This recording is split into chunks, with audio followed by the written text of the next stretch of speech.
이 자리 가운데에 정말 다양한 마음 가지고 주님 앞에 나왔을 것입니다. 누군가는 주님께 나올 정말 자신이 없는데 하나님이 있는 모습 그대로 받아주신다는 것, 어디선가 내가 들어서 이런 내 모습까지도 하나님 받아주실까 하는 반신반의하는 마음으로 용기 내 이 자리 가운데 나온 자들도 있을 겁니다. 또 누군가는 정말 낙담하고 넘어져 자신 없는데 그래도 내가 할 수 있는 것 하나님 앞에 나와 예배하는 것이라서 이 자리에 나와서 예배하는 자들도 있을 것입니다. 여러분, 이 자리 가운데 어떤 마음으로 나왔든지 간에 우리 하나님이 우리를 만지실 것입니다. 여러분, 우리 인생의 정답은 오직 하나님이십니다. 우리의 길은 하나님만이십니다. 여러분, 이 시간 기도할 때 주님, 이 시간 그냥 이 모습 그대로 주님께 나아갑니다. 주님, 나를 만져주시고 나를 회복시키시고 성령의 충만함을 허락하여 주시옵소서. 이 시간 주님 한번 찾고 기도하겠습니다. 주여 아버지,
오늘도 하나님 앞에 나왔습니다.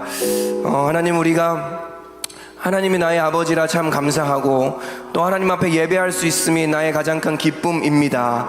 하나님, 우리가 다른 거 선택할 것 없어 하나님을 선택한 것이 아니라 선택할 건 무수히 많고 우리가 누릴 수 있는 건 무수히 많지만 하나님이 가장 좋기에 하나님 선택했습니다. 이 시간 하나님과의 친밀한 교제가 일어나는 시간 되게 하여 주시옵소서. 우리의 막힌 귀가 열리는 시간 되게 하여 주시옵소서. 주님과 인격적인 관계가 회복되는 시간 되게 하여 주시옵소서. 하나님 감사드립니다. 주님께 예배의 시종을 맡깁니다. 예수님의 이름으로 기도드립니다. 아멘. 아멘. 감사합니다. 너무 환영하고 축복하고요. 저는 모니터가 사실 클 필요가 없어요. 네, 저는 모니터가 클 필요가 없으니까 편하게 좀 낮춰주셔도 감사할 것 같아요. 제가 목소리 들으면 짜증나더라고요. 그래가지고 죄송합니다. 농담이었습니다, 여러분. 자, 같이 말씀 읽겠습니다. 창세기 5장 24절입니다. 한 절이니까요, 집중해서 같이 읽겠습니다. 같이 읽겠습니다.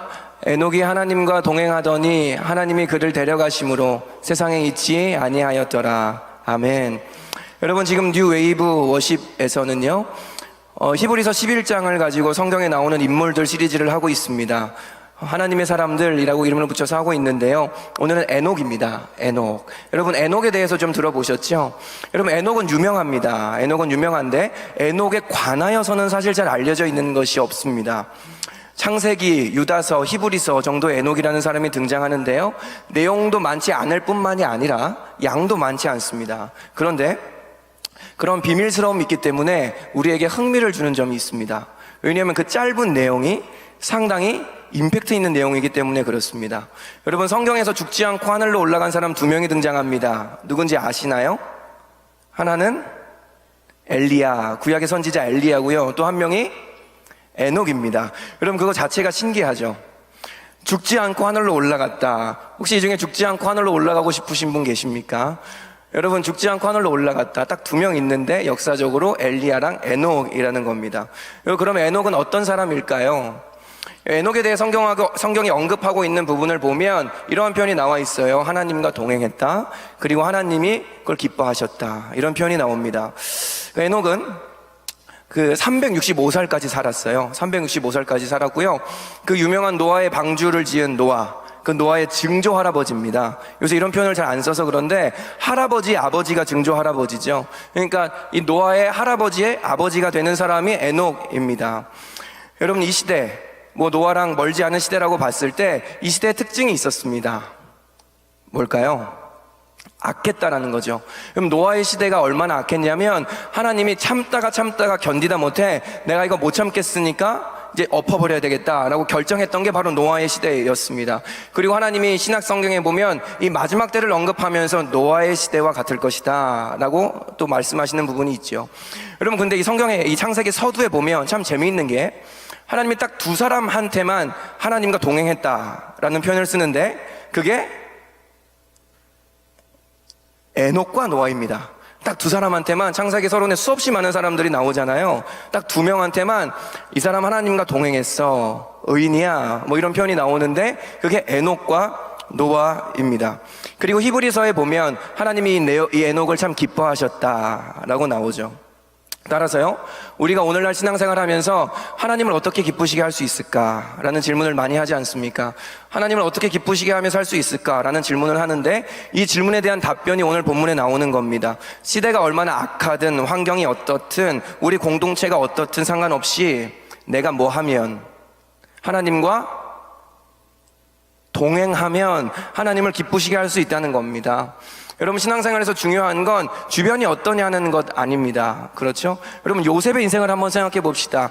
요셉은요, 이집트의 총리가 됐습니다. 와 하죠? 여러분, 얼마 전에 국립중앙박물관에서 이집트 미라전 했던 적이 있어요. 가본 적 있어요? 와, 근데 여러분, 이집트 시대는 재정일치 사회였어요. 그러니까 어떤 왕이 있고 종교가 있는 게 아니고 파라오가 즉 신이에요. 제사장이고. 무슨 말이냐면 요셉이 공주랑 결혼하잖아요. 그러니까 요셉이 이제 가가지고 총리가 되니까 자기가 아내가 있는데 아내가 누구예요? 파라오의 딸이란 말이에요. 여러분, 그럼 누구예요? 태양신을 섬기는, 이 우상을 섬기는 자기 딸이 내 아내인 거예요. 이해되시나요? 요셉이 처한 상황을? 장인이 누구예요? 장인이 이방 제사장이요. 온갖 찐 인척들, 직장을 딱 들어갔는데 나 빼고 다 찐 불교인들이야. 막 목탁 두들기고 있어. 점심시간에 다 같이 모여서 목탁 두들기고 있어. 그게 요셉의 직장이었다는 거예요. 근데 요셉은 그 가운데 하나님과 동행합니까? 안 합니까? 하죠. 여러분, 신앙생활의 키워드는 주변 상황, 환경이 어떻냐, 우리 가족이 예수님을 믿냐, 우리 직장생활에 예수를 믿는 사람들이 있냐 없냐가 아니라 내가 주님과 동행하고 있냐 아니냐라는 것입니다. 왜요? 동행하면 하나님이 뭐 하시니까? 기뻐하시니까요. 여러분, 히브리서에 보면 이 하나님께서 에녹을 참 기뻐하셨다라는 표현이 나옵니다. 근데 우리가 알 수 있듯이, 제가 아까 언급했듯이 에녹에 대해서 나와 있는 성경의 묘사는 딱 하나예요. 동행이에요. 전 이건 하나님이 실수하심 없음으로 성경을 썼기 때문에 의도하신 바가 있다고 생각됩니다. 무엇이냐면 우리한테 이렇게 얘기하시는 거죠. 신앙생활 하다 보면, 인생을 살다 보면 얼마나 복잡합니까? 근데 우리에게 단순한 진리를 하나 주시는 거예요. 하나님을 기쁘시게 할 수 있는 단 한 가지의 비법이 있다. 그게 뭐냐면, 예배에 나오는 것보다 더 중요한 건 뭐냐면 하나님과 동행하는 것이다 라는 겁니다. 여러분, 근데 우리가 왜 하나님을 기쁘시게 해야 될까요? 이런 질문 할 수 있죠. 동행하면 하나님을 기쁘시게 할 수 있습니다 라고 하면, 근데 왜 제가 하나님을 기쁘시게 해야 될까요? 라고 질문할 수 있잖아요.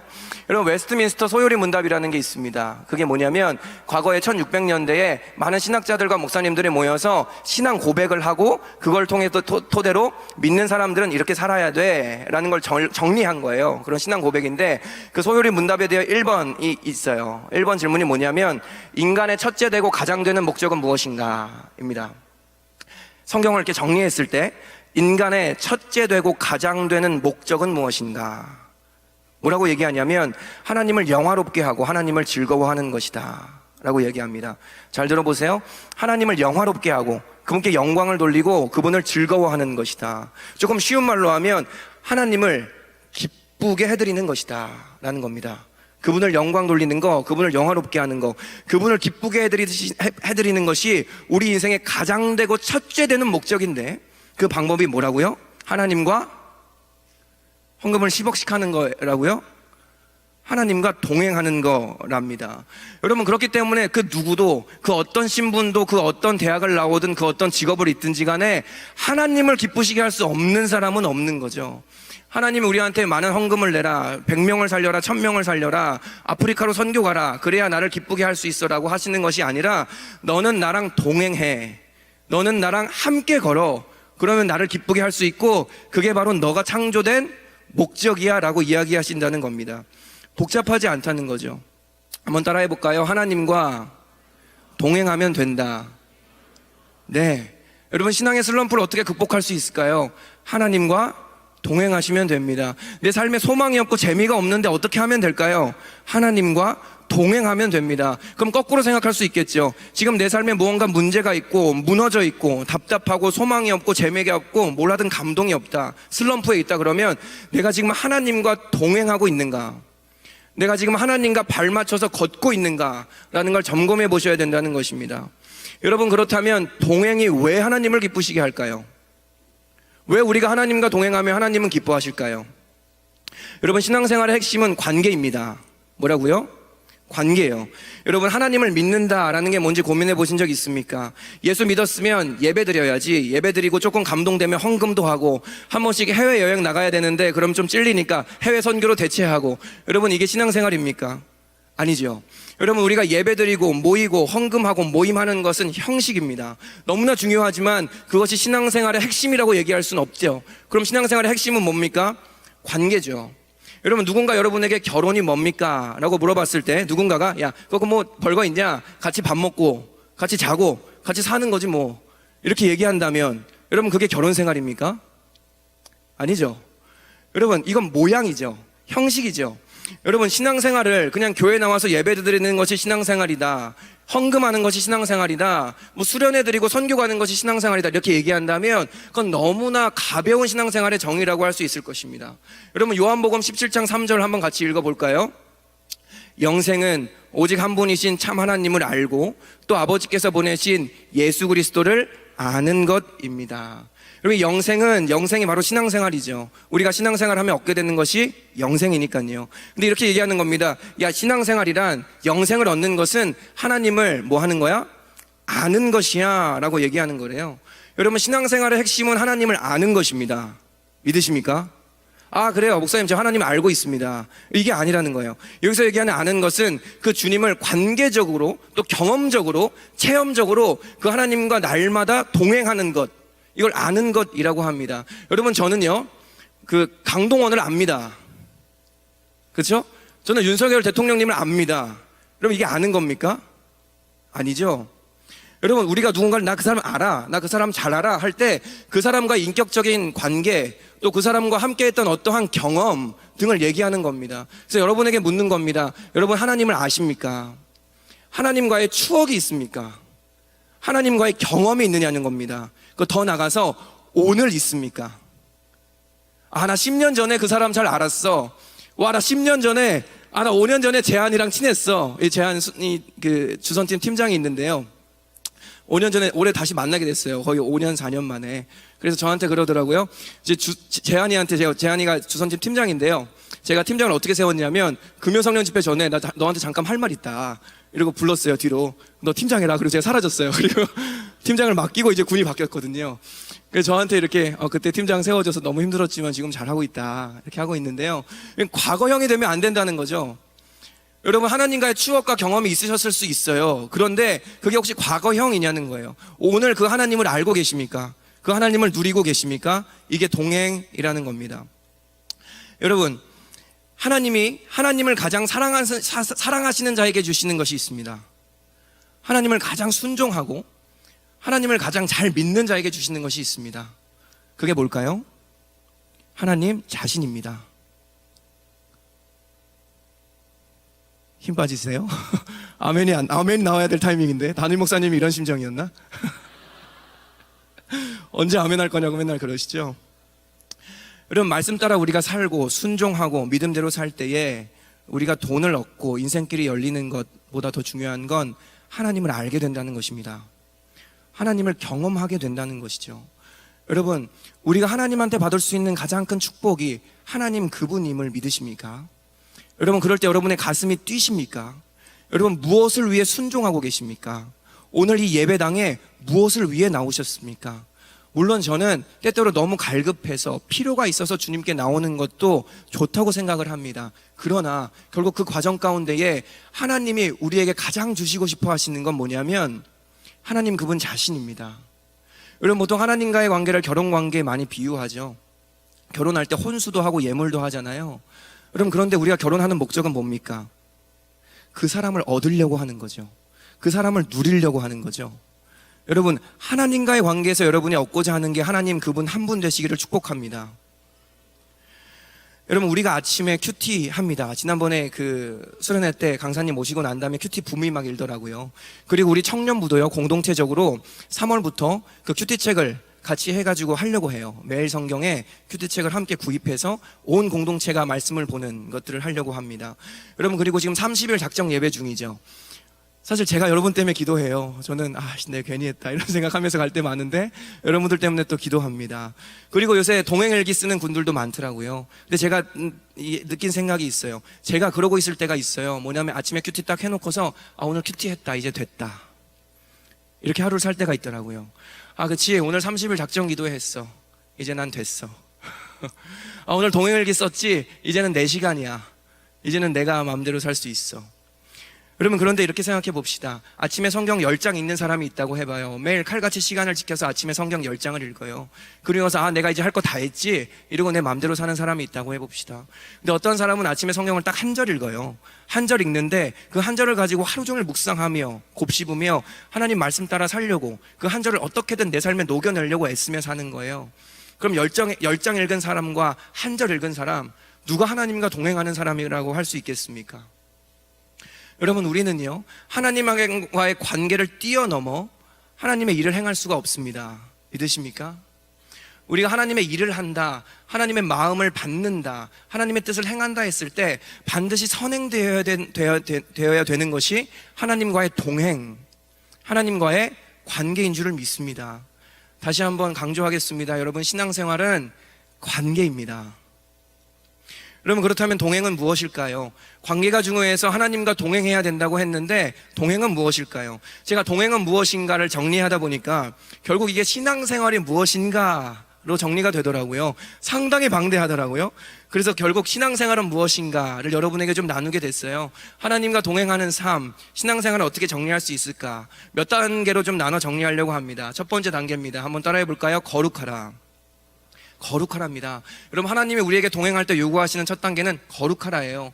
여러분, 하나님이 아담과 하와를 지어놓고요, 만물을 다스려라 이런 다음에 명한 게 있어요. 선악과는 먹지 말고 너희는 이 땅을 다스려 생육하고 번성해라. 조금 더 쉽게 얘기하면 너희는 나에게 순종해라 예요. 이걸 조금 다른 말로 하면 거룩하랍니다. 왜냐하면 우리가 막 하얀 옷 입고, 성가대처럼 하얀 옷 입고 맨날 세탁하고 표백제로 막 반짝반짝거리게 하고 거룩한 말을 쓴다고 거룩하게 사는 겁니까? 아니죠. 우리가 하나님께 순종하는 삶이 거룩한 삶이죠. 따라서 하나님이 처음 아담과 하와에게 요구하셨던 순종의 삶은 바로 너 거룩해야 돼, 너 거룩하게 살아야 돼 라는 거였습니다. 여러분, 그런데 어떻습니까? 이게 됩니까? 여러분, 거룩하게 정말 살게 됩니까? 여러분, 제가 부끄럽지만 제가 한성교에서 간사, 지금 이슬 간사님처럼 간사를 했었을 때가 있어요. 그게 1년 차였는데 제가 그때 우울증이 왔었어요. 왜냐하면 제가 가르치고 말하는 삶과 나의 삶과 너무 괴리가 큰 거예요. 근데 그게 도저히 좁혀지지 않는 겁니다. 그래서 어느 날은 사역을 끝나고 주일에 집에 들어갔는데 그 제 모습이 너무 극렬하게 보였던 날이 있었어요. 어떤 생각이냐면 자취했는데 가구를 별거 안 놓고 그냥 하얀색 벽지였거든요. 이런 생각을 했어요. 저 벽에 그냥 머리 박고 죽고 싶다. 못 견디겠는 거예요. 내 순원한테 또 내 청년한테 신방하면서 얘기하는 삶과 또 내가 실제 살아가는 삶이 너무 다르니까 너무 괴롭더라고요. 그러면서 느낀 게 있어요. 경험한 게 있어요. 거룩하게 사는 것도 내 힘으로 되지 않는구나. 그래서 2단계예요. 하나님은 우리에게 거룩을 요구하시지만 그렇게 되지 않는 우리에게 하나님이 뭘 요구하시냐면, 한번 따라해 볼까요? 돌이켜라. 돌이켜라예요. 다른 말로 하면 복음을 경험하라예요. 하나님은 우리에게 처음 요구하신 건 거룩하라였지만 그 다음에 거룩할 수 없는 우리에게 요구하시는 건 그러니까 돌아와라 예요. 복음을 경험하라는 것이요. 여러분, 절대 내 힘으로 거룩하게 살 수 없습니다. 여러분, 지금까지 속았잖아요. 여러분, 예수님을 30년 믿었으면 30년 동안 속았잖아요. 아, 난 할 수 있어. 예수님을 40년 믿었으면 40년 동안 스스로에게 배신당했잖아요. 아, 난 할 수 있어. 할 수 있던가요? 없습니다. 여러분, 오직 십자가에서 나를 죽으시고 부활하신 예수를 믿을 때 우리가 거룩하게 되는 줄을 믿습니다. 그리고 그 분을 내 안에 모시고 살아갈 때에 우리의 삶도 거룩한 모습으로 점차 변화되어 갈 줄 믿습니다. 여러분, 그리고 우리가 예수를 일단 믿어야 동행할 수 있는 것 아니겠습니까? 제가 지난주에 한 청년을 만나 신방하는데 교회도 열심히 나오고 뭐 예배도 오고 소련회도 왔었어요. 그래서 전 당연히 예수 믿을 거라 생각하는데, 전 신방할 때 첫 질문을 하거든요. 혹시 형제님, 자매님, 오늘 죽어서 하늘나라 간다고 생각하시면 천국에 갈 거라고 생각하십니까? 라고 물어봤는데 아니라는 거예요. 아니라는 거예요. 그래서 왜 그러냐 그랬더니 자기는 복음이 뭔지 사실 모른다는 거예요. 그렇게 예배를 오래 드리고 자주 드렸는데, 그래서 그 생각했어요. 아, 혹시 오늘 뉴웨이브 예배 드리는 사람들에게도 혹시나 이 복음이 뭔지 모르고 하나님을 만나지 않은 사람들이 있을 수도 있겠다. 여러분, 그런 사람들은 오늘 끝나고 당장 군장이나 리더를 찾아가셔야 돼요. 그 복음이 뭔지 물어보세요. 왜냐하면 여러분, 일단 예수를 믿어야 동행을 할 수 있어요. 예수를 믿어야 동행을 할 수 있어요. 이건 어떤 주술적인 것도 아니고 정신적인 것도 아니고요, 영적이며 실제적인 것이기 때문에, 생명과 관련된 것이기 때문에 예수를 믿는 사람만, 하나님의 자녀가 된 사람만 주님과 동행을 할 수 있기 때문이에요. 그래서 하나님은 우리에게 거룩하라고 하시고 돌이키라고 하시죠. 그런 다음에 돌이킨 사람들에게 뭘 하냐면 세 번째 단계입니다. 알아라 라고 하십니다. 따라 해볼까요? 알아라. 영어로 know라고 하는 거죠. 하나님을 알라라고 하는 거예요. 여러분, 우리가 누군가와 동행할 때 그 사람을 알아야 관계를 맺고 함께 걸어갈 수 있습니다. 우리는 때때로 이런 거에 관심이 참 많아요. 특히 청년의 때니까 하나님이 내게 주실 비전은 무엇인가, 내 인생을 향한 하나님의 뜻은 무엇인가, 이렇게 고민을 많이 한단 말이죠. 근데 정작 하나님은 누구십니까? 라는 질문을 가지고 저에게 다가온 청년은 결코 한 번도 없었습니다. 목사님, 하나님이 누구신지 궁금합니다. 제 인생에 제가 A라는 직장과 B라는 직장을 가려고 하는데 고민이 됩니다. 기도해 주세요 라고 고민을 요청하는 분은 있어도 하나님이 누구신지 모르겠습니다, 하나님이 누구신지 제게 알려주세요 라고 얘기한 사람은 없다는 거예요. 우리가 하나님의 뜻에는 관심이 있지만 정작 하나님에게는 관심이 없다는 것이죠. 이게 얼마나 아이러니한지 여러분 아시겠습니까? 여러분, 제가 연애를 했었어요. 연애를 했을 때 막 자꾸 갈등이 일어나는 거예요. 둘이 싸우고 갈등하고. 그래서 저는 생각했을 때 내가 참 단순한 사람인데 왜 이렇게 나에게 못 맞춰줄까. 그래서 제가 뭐라 그랬냐면 그 자매에게 그랬어요. 야, 그 순간순간 해답을 찾으려고 하지 말고 나라는 사람이 누구인가에 대해서 네가 고민해 본 적이 있냐. 그 웃음의 의미는 뭐죠? 니나 잘해라 뭐 이런 건가요? 너가 나라는 사람이 누구인가, 내가 어떤 성격 유형을 갖고 있고 내가 어떠한 가정 배경이 있는지에 대해서 고민해 본 적이 있냐. 그러면 나를 어떻게 대할지가 얼추 정해지지 않겠냐라는 얘기를 한 적이 있어요. 제가 이 얘기를 왜 했냐면, 여러분, 하나님의 뜻이 왜 헷갈립니까? 왜 하나님과의 갈등을 빚습니까? 하나님에게는 관심이 없는 거예요. 하나님이 구약에서부터 창세기부터 계시록까지 하나님이 어떻게 역사를 이끌어 가시는지, 그분은 어떠한 성품을 갖고 계신지엔 관심이 없고 순간순간 내가 지금 하나님의 뜻이 무엇인지에만 함몰되어 있는 거죠. 그러면 당연히 하나님에 대해서 모르니까 이 갈등이 계속 있지 않겠습니까? 여러분, 하나님을 아셔야 됩니다. 하나님을 아시면 여러분이 지금 갖고 있는 많은 질문들이 단번에 해결됩니다. 여러분, 내일에 양육반 신청서가 나온다고 해요. 확신반, 성장반, 그 교리대학 제가 하는데 들으시면 이런 거 해요. 하나님 누구신가? 개그예요. 예. 여러분, 양육반도 하시죠. 여러분, 배우셔야 돼요. 하나님이 누구신가 관심 가지셔야 돼요. 여러분, 성경을 읽죠. 성경이 주문이 아니잖아요. 성경을 읽으면서 하나님이 누구신가 아셔야 돼요. 그럼 여러분, 하나님의 뜻이 헷갈리는 게 확 줄어들어요. 하나님과의 갈등이 확 준단 말이죠. 이 하나님을 알게 되면, 하나님에서 알아가기 시작하면 4단계예요. 한번 따라해 볼까요? 두려워하라, 그리고 사랑하라. 두려워하게 되고 사랑하게 돼요. 제가 하나님을 알아보니까, 또 공부해 보니까 첫 번째, 하나님을 두려워하게 돼요. 이게 하나님을 알게 되는 사람에게 나타나는 건강한 반응이에요. 첫 번째로는요, 하나님이 얼마나 두려우시고 크신 분이신 알게 되는 거예요. 여러분, 성경을 보면 하나님 정말 장난 아닙니다. 일단 창세기 6장, 뒤에 나온 창세기 6장에 보면 하나님의 인간들 말 안 듣는다고 어떻게 하시죠? 쓸어버려요. 그리고 여러분, 출애굽 세대 아시죠? 출애굽이 뭐 40년 만에 들어갔다고 하는데 사실 안 들어간 거 아시죠? 그 출애굽할 때 가나안에 들어갔던 세대는 그 다 다음 세대들이에요. 사실 출애굽했었을 때 장성한 어른이었던 사람은 여호수아와 갈렙 빼고 광야에서 다 죽었어요. 하나님이 어떤 분인지 좀 아시겠어요? 여러분, 그리고 그 지지난주죠. 지지난주에 서희영 목사님께서 사무엘 설교하실 때 엘리 제사장 홈리와 비느하스 얘기하신 거 기억나세요? 하나님 앞에 범죄했다가 안 고치니까 그 가문이 싹 다 망해버렸어요. 죽어버리잖아요. 신약에 나와도 아나니아와 삽비라가 어떻게 됩니까? 헌금 좀 어떻게 하려고 했다가 바로 그 자리에서 죽어요. 여러분, 하나님이 얼마나 무서우신 분이신지 아셔야 돼요. 하나님이 얼마나 두려우신 분이신지 여러분 아셔야 돼요.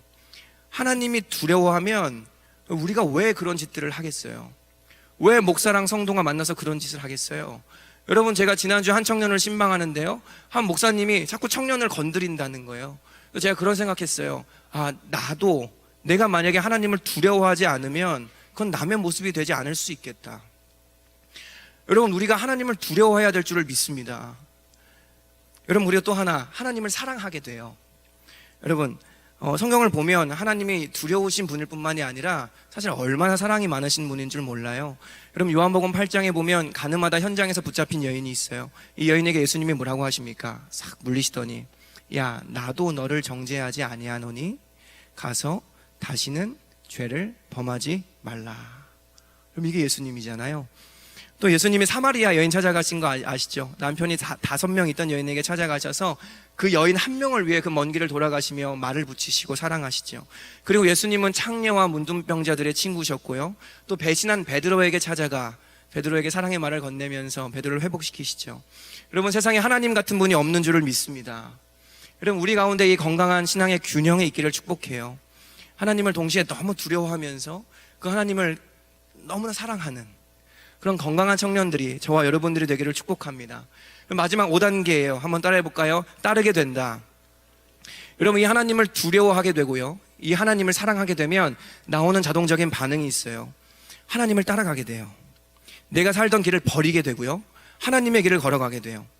여러분, 우리가 사람들에게 또는 순장에게, 순원들에게 저도 이렇게 얘기할 때 있어요. 야, 이 말씀 따라 좀 살아라, 이렇게 좀 해라. 근데 제가 신앙생활 해보니까 누가 그런다고 제 삶이 바뀌지 않아요. 오히려 거꾸로 가죠. 오히려 제가 목사인데도 얼마나 부끄럽냐면, 제가 얼마 전에 새벽기도 나와서 집에 이렇게 자고 있었어요. 집에 이렇게 자고 있었는데 일어나서 조금 늦은 거예요. 출근을 해야 되는데.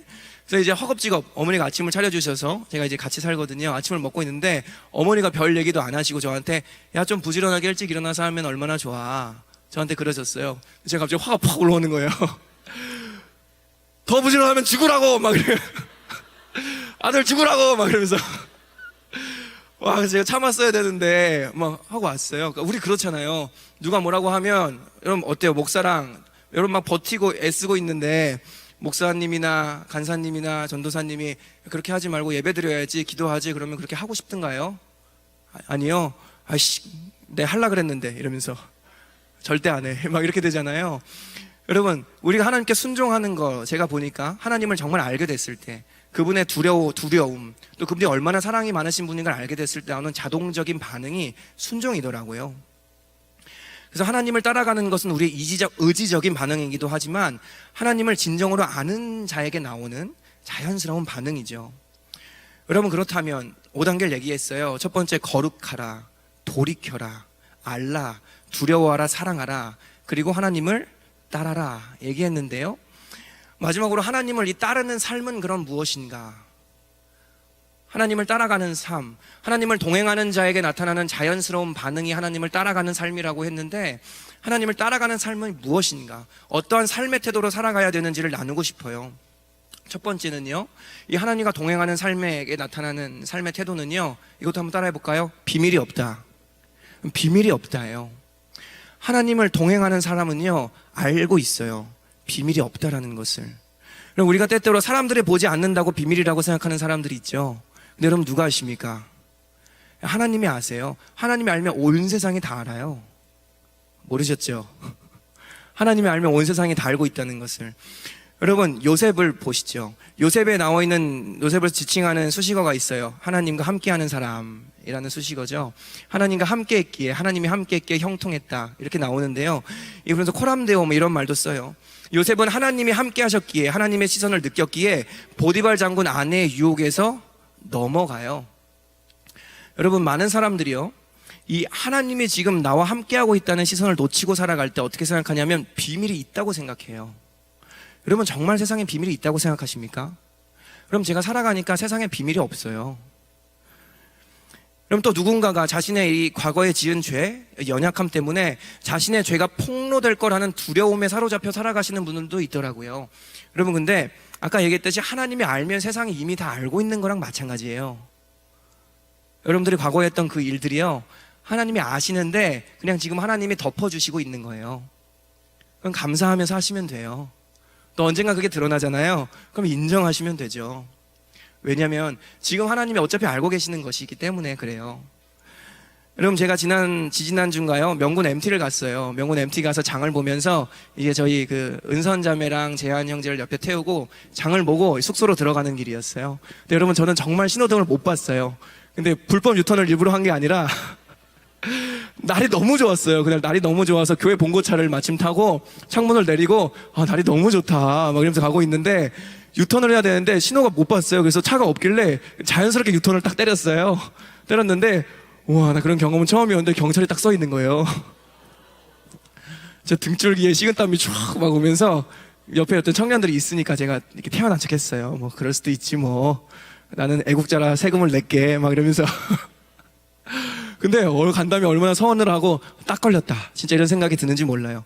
그리고 나서 그날 이걸 이렇게 범칙금을 내려고 이제 핸드폰으로 들어가서 보면서 그런 생각을 했어요. 내가 과연 은밀한 죄를 지면서 딱 걸렸다라는 생각을 할 때가 있을까? 경찰한테 불법 유턴하면서 경찰이 있을 때 너무나 화들짝 놀라고 불편했던 것처럼 그 은밀했던 시간, 사람들의 시간이 없는 그 시간에 하나님이 보시는 시선이 너무 불편해서 내가 죄를 이겨냈던 경험이 있는가 라는 생각을 하게 됐어요.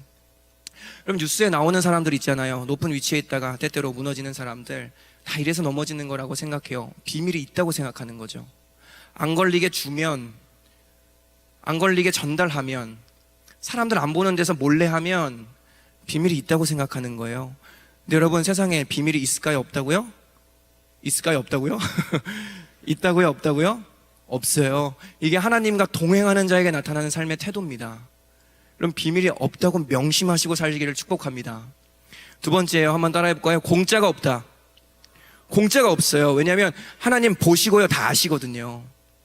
여러분, 하나님 앞에서 하는 거 하나님이 다 갚으세요. 하나님 다 아세요. 한 목사님이요, 성지순례 갔다 왔는데 그 여행 가이드가 유대인이었는데 그 유대인이 그랬대요. 유대인은 거지가 없습니다, 그러셨대요. 그래서 왜요? 그랬더니 구걸하는 사람들은 유대인이 아니고 다 아랍인이라는 거예요. 그래서 다시 한번 물었대요. 왜 유대인은 거지가 없습니까? 그랬더니 하나님 앞에 공짜가 없음을 알기 때문에 유대인들은 거지가 거지로 살지 않게 다 나눈다는 거예요. 그리고 나서 말씀을 보는데 잠언 19장 17절에 이런 말씀이 있더라고요. 같이 볼까요? 가난한 자를 불쌍히 여기는 것은 여호와께 꾸어드리는 것이니 그의 선행을 그에게 갚아주시리라. 믿으십니까? 여러분, 가난한 자에게 주는 것은 은행에 내가 맡겨서 의자 나오는 게 아니고 주식하는 게 아니라 하나님한테 빌려드린다는 거예요. 이거 얼마나 수지 맞는 장사입니까? 여러분, 가난한 자에게 자꾸 주시기를 축복합니다. 전에 제가 수원에 살던 때가 있었는데요. 그 수원역에 그 노숙자분들이 상당히 많아요. 근데 어느 날 밤에 아버지께서 이렇게 오시는데 아버지께서 분명히 아침에 패딩을 입고 가셨는데 패딩이 없이 돌아오신 거예요. 그래가지고 어머니가 자꾸 물어보시는데 아버지가 대답을 못 하는 거예요. 왜 패딩이 어디 갔냐고. 근데 어느 날 뒤에 이렇게 얘기를 들어보니까 노숙자가 있었는데 너무 추워 보여서 패딩을 벗어주고 왔다는 거예요. 근데 엄마한테 혼날 것 같아가지고 얘기를 못 한 거예요. 근데 그때 보면서 그 생각했어요. 아, 참 멋있다. 참 멋있다. 여러분, 기독교인들이 왜 욕먹을까요? 이 시대에 자꾸 더 가지려고 하는 것 아니겠어요? 여러분, 자꾸 가난한 자에게 주는 교회가 되기를 축복해요. 여러분, 저희 교회도 플로잉도 있고요. 또 그냥 뭐 그게 아니더라도 세상에 도울 수 있는 게 참 많죠. 그 여러분 주변에도 조금만 눈 돌리면 도움이 필요한 사람들이 참 많을 거예요. 여러분, 그런 사람에게 자꾸 흘려보내는 여러분들이 되기를 축복해요.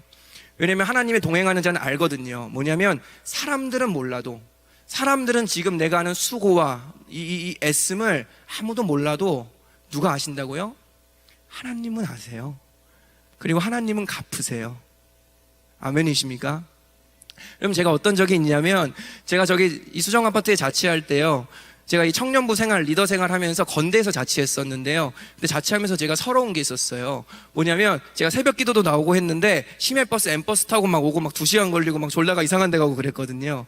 근데 저한테 한 명도 간사님 아니면 팀장님 너무 힘드니까 우리 집에서 좀 자시죠, 이런 말 하는 사람이 한 명도 없는데 제가 괜히 그게 서운했었어요. 그때 와, 사람 참 이게 참 너무하다, 혼자서. 그래서 제가 명심한 게 뭐였냐면, 내가 교회 근처에서 자취하면 무조건 재워야 되겠다, 애들 오픈 게스트하우스로. 그래가지고 그렇게 했었어요. 2년 동안 살았었는데 청년들 세웠어요. 그래서 청년들 오면은 뭐 별다른 건 하진 않았어요. 그래도 밥도 주고 맛있는 거 주고 사주고 그렇게 2년 동안 살았는데, 그 청년 사역을 하다 보니까 빚이 생기더라고요. 빚이 생겼는데 어느 날, 그래서 제가 이 빚을 어떡하나 이러고 있었는데 한 교회 집사님한테 연락이 왔어요. 연락이 와가지고 저를 보자는 거예요. 그리고 저는 약간 그런 게 있잖아요. 우리가 어른들이 보자 그러면 다 좀 싫잖아요. 그래가지고 거절할까 말까, 왜냐면 뭐 잔소리 할 것 같고, 또 청년들이 뭐 어디 가서 실수했나, 뭐 어디 정리를 안 했나, 막 이런 생각이 드는 거예요. 그래가지고 그래도 그래 봐야지 이러고 갔어요. 갔는데 그 청년들을 자꾸 재운다는 말을 들었다는 거예요. 청년들을 집에서 재우고 챙긴다는 소문을 들었다. 혹시 뭐 필요한 거 없냐, 그러는 거예요.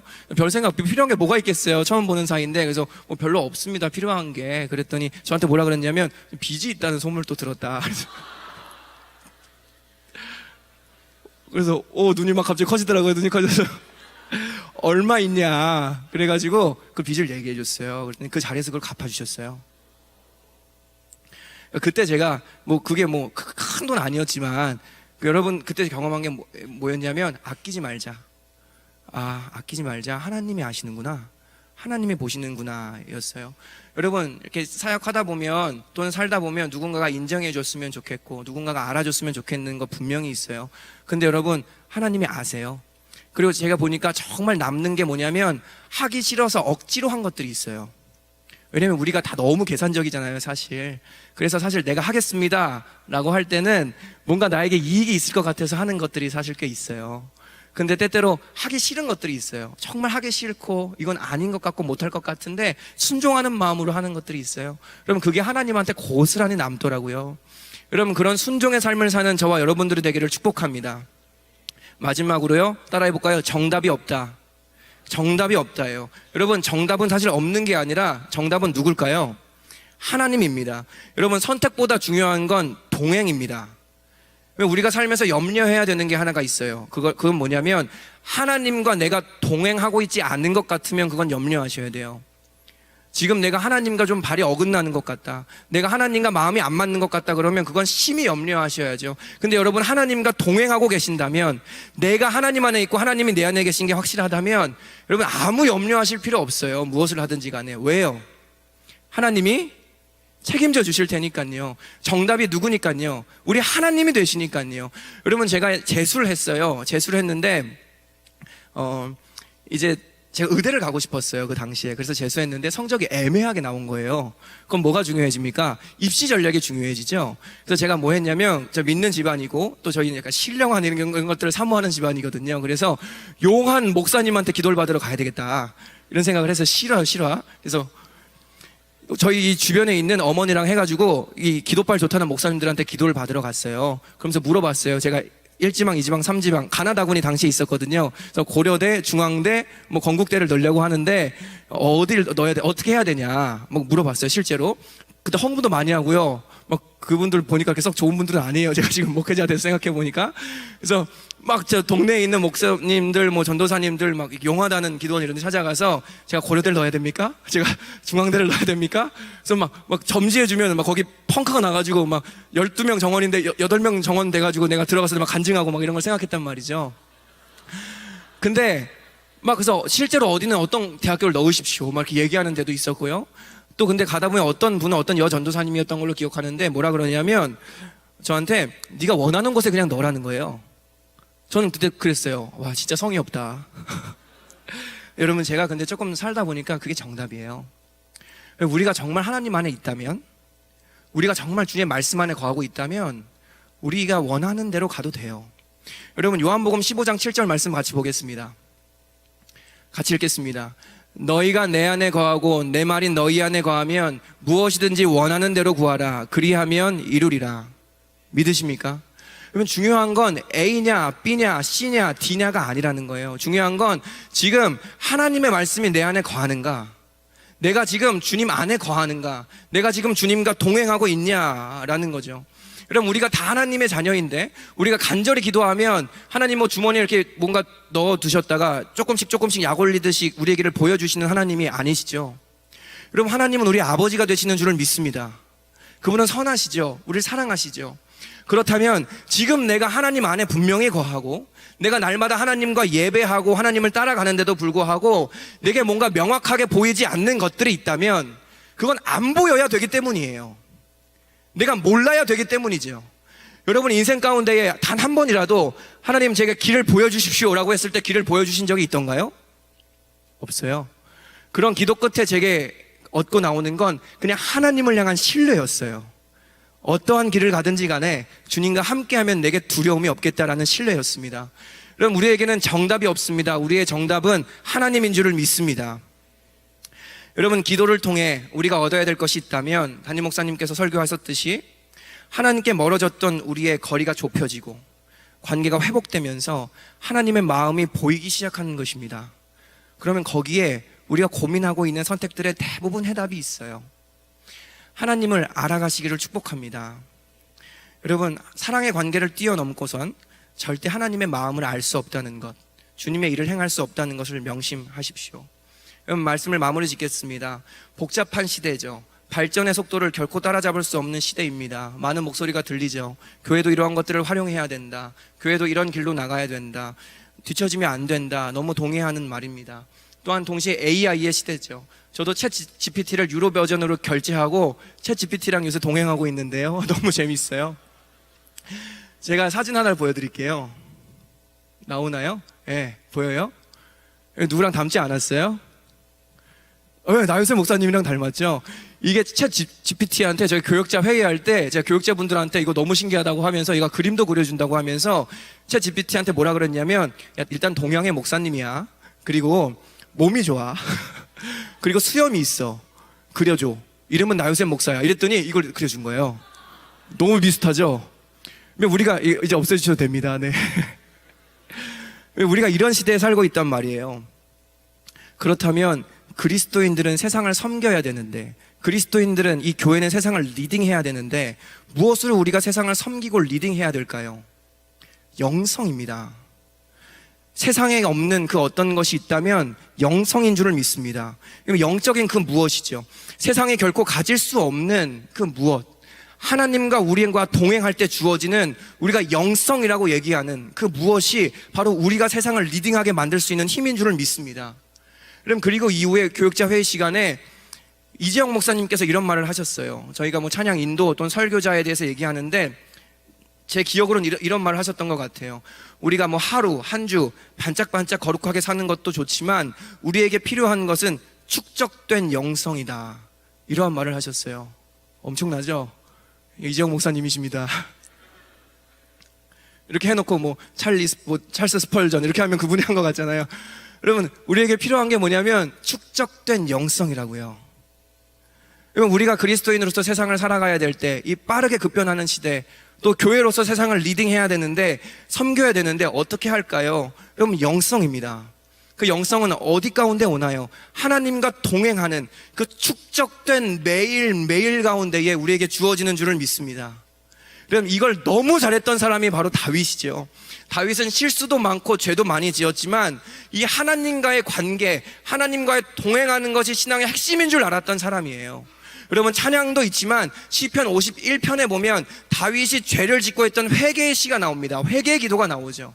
이걸 보면서 전 아하 했어요. 손뼉을 쳤어요. 하나님이 다윗을 버리지 않았던 이유가 이거였구나. 왜냐하면 우리는 죄를 져요. 그렇죠? 그러면서 회개할 때 이런 회개를 할 때가 참 많단 말이에요. 하나님, 제가 죄를 졌어요. 용서해 주세요. 그러니까 이런 결과를 나에게 주지 마세요.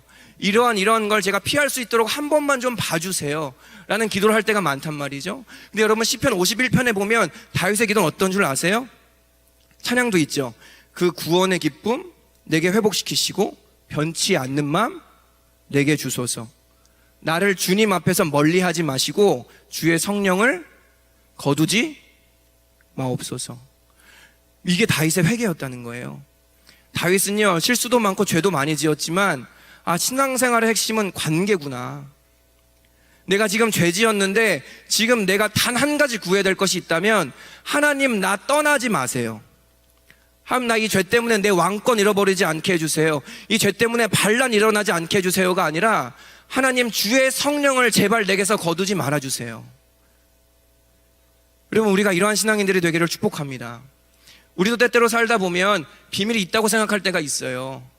공짜가 있다고 생각하고 딴 길로 갈 때가 있어요. 근데 그때 다윗처럼 반응하면 될 줄 믿어요. 하나님 제가 이렇게 연약해서 넘어졌는데 어떡하겠어요 제가 죄진 거. 근데 하나님 제가 감당할게요. 근데 제가 단 하나 구하는 게 있다면 하나님만은 제게서 떠나지 말아주세요. 이런 자들이 될 때에 하나님이 다윗에게 그랬던 것처럼 야 너 참 내 마음에 드는 자다 라고 하고 우리 인생을 끝까지 놓지 않으실 줄을 믿습니다. 여러분 하나님 앞에 바로 삽시다. 하나님과 동행하는 자는 비밀이 없다는 것을 압니다. 하나님께서 다 보시고 아시니까 공짜가 없다는 것도 압니다. 그리고 하나님께서 다 아시니까 우리는 길도 모르고 정답도 모르지만 하나님이 우리의 길이 되어주심을 믿습니다. 여러분 날마다 이 일상 가운데에서 이 주님과 동행하는 삶의 증거가 역력히 드러나는 저와 여러분들이 되시기를 축복합니다. 아멘. 우리 함께 찬양하겠습니다.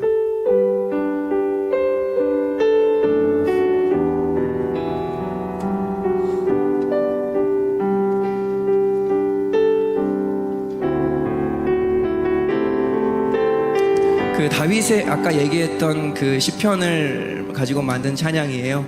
여러분 이 찬양을 부르면서 과연 내가 하나님과의 관계를 그렇게 중요하게 생각하고 있는가? 내가 어떤 죄를 지었을 때 또는 내가 뭐 삶에 하나님께 무엇을 구할 때 다른 어떤 것보다 하나님 그분에 대해서 내가 알고 싶어 하고 하나님 그분에 대해서 내가 갈급함이 있는가? 이런 걸 돌아보면서 우리 함께 찬양했으면 좋겠습니다.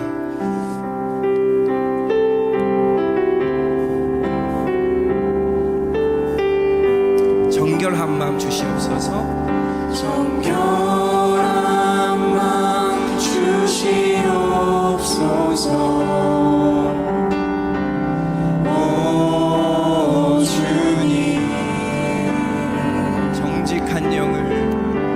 정직한 영을 새롭게 하소서. 정결한 마음 주시옵소서. 정결한 마음 주시옵소서. 오 주님. 오 주님. 정직한 영을 정직한 영을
기도하겠습니다. 같이 기도할 때에 주님, 우리가 주님과 동행하는 것이 신앙의 핵심임을 기억하고 오늘도 하나님과 동행하는 삶을 살기로 결단하겠습니다. 성령 하나님 함께하여 주시옵소서. 제가 비밀이 있는 것처럼, 하나님 앞에 섬김이 헛된 것처럼, 하나님의 가품이 어디 있는지, 하나님의 돌보심이 어디 있는지 좌절하고 낭망하고 있던 게 있다면 주님 용서하여 주시고, 하나님 이 시간 다시 한번 나의 믿음의 발을 굳게 세우고 하나님 앞에 이 믿음의 이 여정을 힘차게 달려갈 수 있는 힘을 나에게 허락하여 주시옵소서. 여러분, 하나님께서는 아십니다. 하나님께서는 다 보십니다. 하나님은 지금도 우리와 함께 하십니다. 그 하나님께 반응하며 기도하겠습니다. 주님 찾습니다. 주여,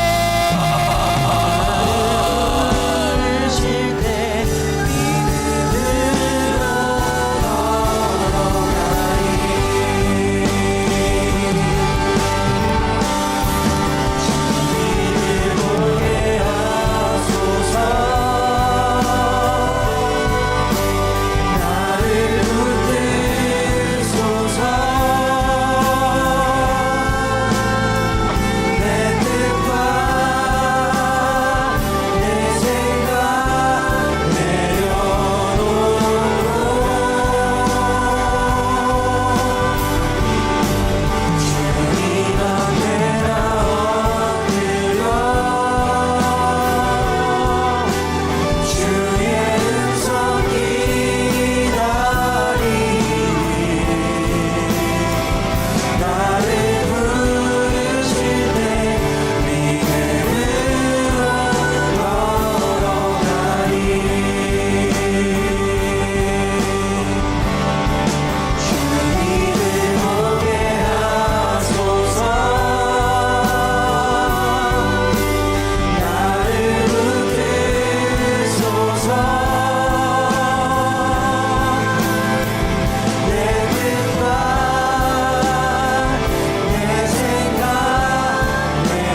주님께 내 주를 가까이 찬양하죠.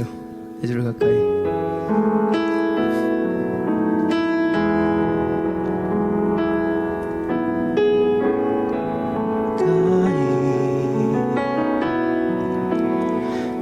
더욱 가까이 주님을 가까이 함이 주님을 가까이 함이 내게 복이라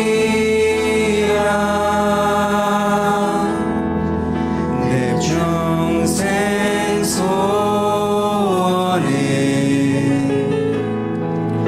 내 평생 소원이 영원한 주의 나라 안에 사는 것 내 주를 가까이 내 주를 가까이 더욱 가까이 더욱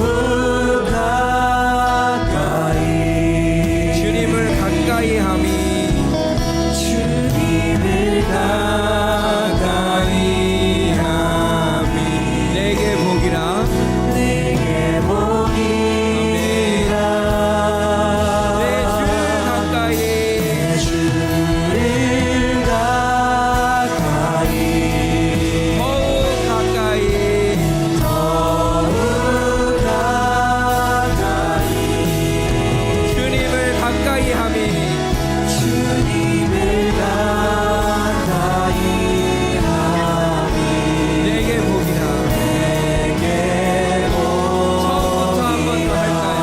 내 주를 가까이 주를 가까이 아멘. 더욱 가까이 주님을 가까이 함 나에게 가장 큰 복입니다. 내게 복이라 내 평생 소원에 평생 소원에 내 평생 소원이 내 평생 소원 여러분 정말이십니까? 영원한 주의 나라 영원한 주의 나라 안에 사는 내 주를 가까이 내 주를 가까이 더욱 가까이 주님을 가까이 함이 내게 복이라 아멘. 내 주를 가까이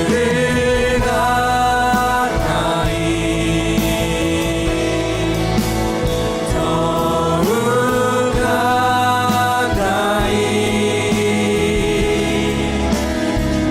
주님을 가까이 함이 내게 내 주를 가까이 아멘. 주님 주를 가까이 할렐루야. 더욱 가까이 주님을 가까이 함이 내게 복입니다. 할렐루야. 하나님 주님께 가까이 갑니다. 주를 가까이 더욱 가까이 주님을 가까이 함이 한 번 더 합시다. 내 주를 가까이 할렐루야. 하위처럼 고백하길 소망합니다.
때에 우리에게 필요한 것이 있다면 여러분, 영성입니다.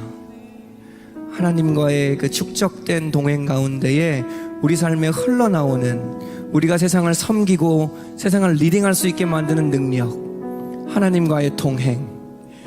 여러분, 이 시간 이걸 사모하며 기도해 보시지 않겠습니까? 하나님, 제가 영성의 사람이 되게 하여 주시옵소서. 하나님, 하나님과의 이 풍성한 충만한 동행 가운데 흘러나오는 이 생명이 나로 말미암아 주변에 흘러가게 하여 주시옵소서. 하나님, 이 우리 교회 가운데에, 우리 공동체 가운데 필요한 것이 있다면 하나님이 영성인 줄을 믿습니다.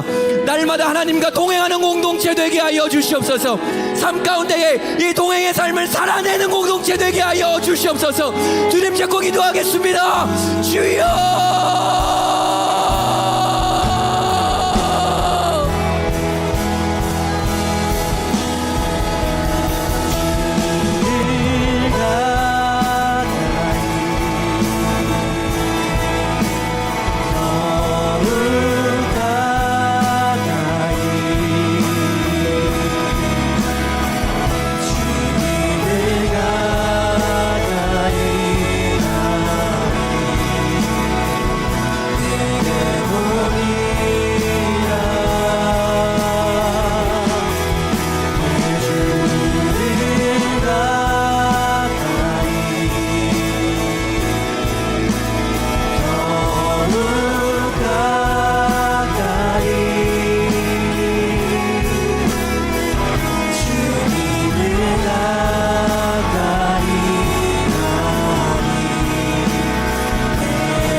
여러분, 하나님과 동행하는 자는 비밀이 없습니다.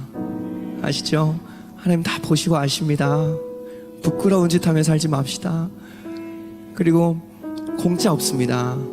여러분, 하나님한테 아끼지 맙시다. 우리 하나님한테 또 이웃한테 아끼다가 또 하나님 앞에 부끄러울 때가 올 수도 있지 않겠어요? 여러분, 우리 아낌없이 섬깁시다. 내게 남은 여력이 조금이라도 있다면 계산하지 말고. 얼마나 부끄러운 짓이에요, 계산하는 게. 또 마지막으로, 인생의 길에 정답이 없습니다. 하나님만이 우리의 정답이십니다. 그 길 정답인 줄 알고 갔다가 죽은 사람 우리가 얼마나 많이 봤어요. 근데 그 길 망하는 길인 줄 알고 순종했는데 산 사람들도 우리가 얼마나 많이 봤어요. 여러분, 하나님과 동행하시기를 축복합니다. 그리고 다윗처럼 혹시 동행하기를 실패하고 넘어져 있다면 다른 어떤 것보다 그냥 오늘 밤에라도 이 본당에 나오셔서, 항상 열려 있잖아요. 하나님, 제가 다른 것보다 하나님 잃어버리지 않게 해주시옵소서. 하나님, 나에게서 멀리 가지 말아 주시옵소서. 그런 기도할 수 있는 저와 여러분들 되기를 축복합니다. 아멘. 제가 기도하고 마치겠습니다. 하나님 아버지의 사랑과 예수 그리스도의 은혜와 성령의 역사 충만하심이 다른 어떤 것보다 하나님과의 관계를 인생의 최우선순위로 생각하고 하나님과 동행하기를 결단하는 우리 모든 청년들 위에 이제로부터 영원까지 함께 계실지어다. 아멘.